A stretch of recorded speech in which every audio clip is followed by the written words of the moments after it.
আপনারা দেখতেছেন আমার পাখিগুলা। আচ্ছা বন্ধুরা, ধরেন এই দুইটা পাখি মেল ফিমেল কীভাবে বোঝা যায় বাজিঘর পাখি আসলে আমি বুঝতে পারি না। আপনারা যদি কেউ বুঝতে পারেন আমাকে একটু বুঝিয়ে বলবেন। আসলে আচ্ছা, একসাথে যদি 2 জোড়া 3 জোড়া একসাথে রাখা হয় তাহলে কি এগুলা ডিম দেবে যদি হাঁড়ি দেওয়া হয় একই খাঁচায়? আসলে আমি এই পাখি সম্পর্কে একদম অনভিজ্ঞ। আপনাদের কাছে জানতে চাইতেছি এরা মেল ফিমেল বোঝার উপায়টা কি বাজিগার পাখির? আপনারা যদি কেউ বুঝে থাকেন আমাকে কমেন্টসে একটু জানাবেন কষ্ট করে।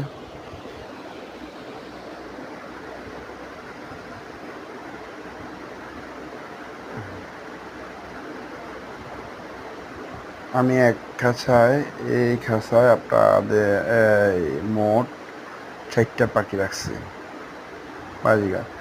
এখন আসলে এটা বড় খাঁচা, এটাতে হাঁড়ি দেওয়া আছে। এখন এটা কি হাঁড়িতে ডিম বাচ্চা করবে? যদি 4টা পাখি একসাথে থাকে একটু জানাবেন। আর বাজিঘর পাখি সর্বোচ্চ কয়টা ডিম পারে দয়া করে কেউ কারো জানা থাকলে ওইটা একটু কষ্ট করে জানাবেন।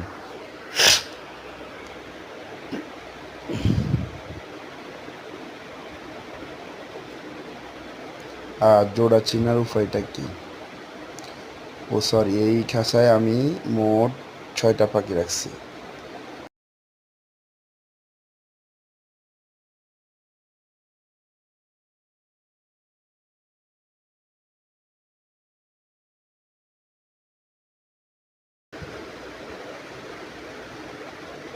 যদি বেশি পাখি রাখা ওরা কি বাচ্চা দেবে নাকি দেবে না? আমি এই খাঁচায় 6টা পাখি রাখছি।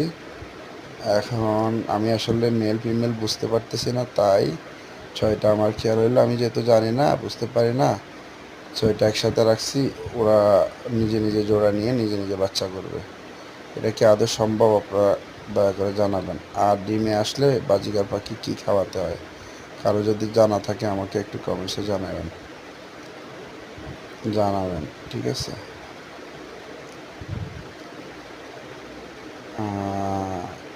এই 2টা পাখি সবসময় যাকে বলে কিস বলা হয়, চুম্মা চাটি দেয় আর কি একটা একটাকে। এরা কি জোড়া? দয়া করে কেউ জানা থাকলে জানাবেন। ওকে, থ্যাংক ইউ সবাইকে।